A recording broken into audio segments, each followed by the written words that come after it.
Revenons sur l'élection présidentielle française de 2016. J'ai dit tout à l'heure dans une autre vidéo, en passant, que Macron n'avait pas le profil idéal pour gagner ces élections. À l'époque, il allait sur ses 40 ans, et 40 ans, c'est un temps moyen intermédiaire qui ne colle pas avec la grille de succès qui est 30, 45, 60, 75. En revanche, François Fillon, lui,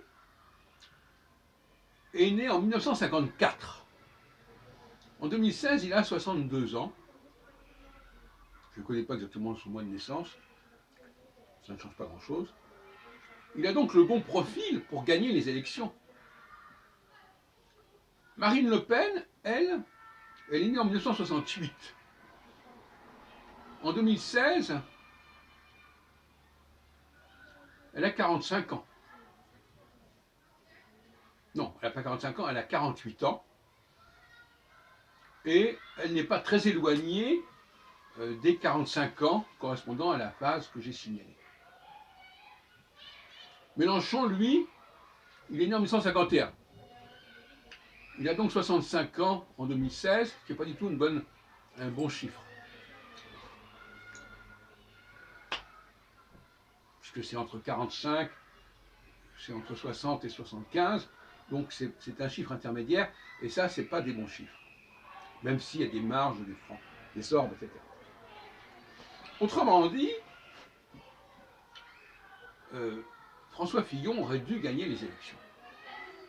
Quand on fait la part de tous les facteurs qui ont joué, qui faisaient que Marine Le Pen pouvait difficilement gagner les élections en raison du statut sociologique de son parti et de la faible implantation locale au niveau des députés, etc.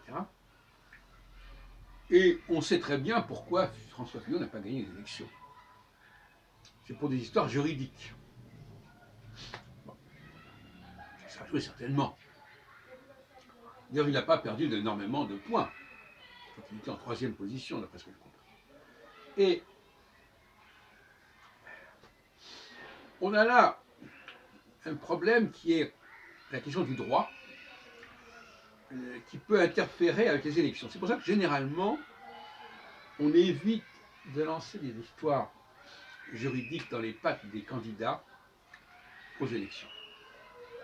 Et cette fois-ci, ça n'a pas été respecté.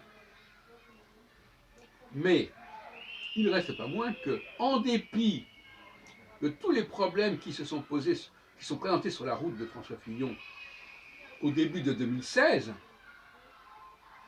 eh bien, il a quand même pas mal tenu la route.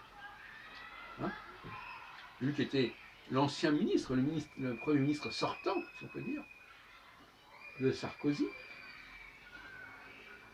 Il a quand même maintenu le cap et maintenu quelque part sa famille politique derrière lui.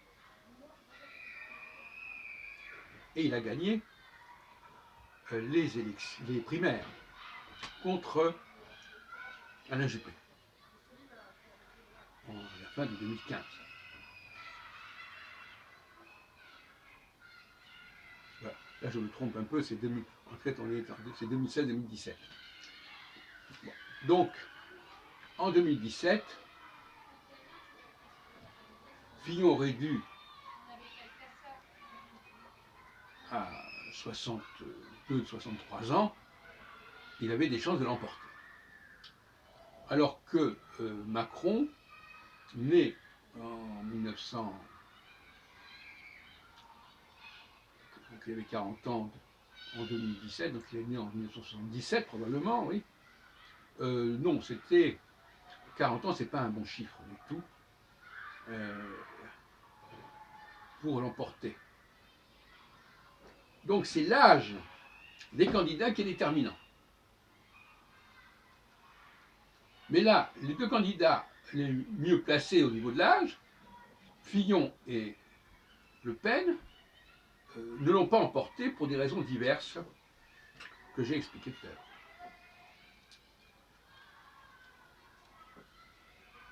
Mélenchon, à 66 ans en 2017, Ce n'était pas non plus un bon âge.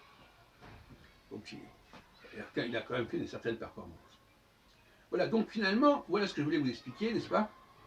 C'est que Macron l'a emporté par défaut et dans un contexte très particulier, mais en revanche, il devrait gagner, il est très bien placé pour gagner les élections de 2022, si ce n'est que si l'on suit mes conseils, on pourrait lui opposer des candidats qui en 2022 auront 45 ou 60 ans. Autour de 45 et 60. C'est la seule façon pour ces partis de l'emporter contre Macron.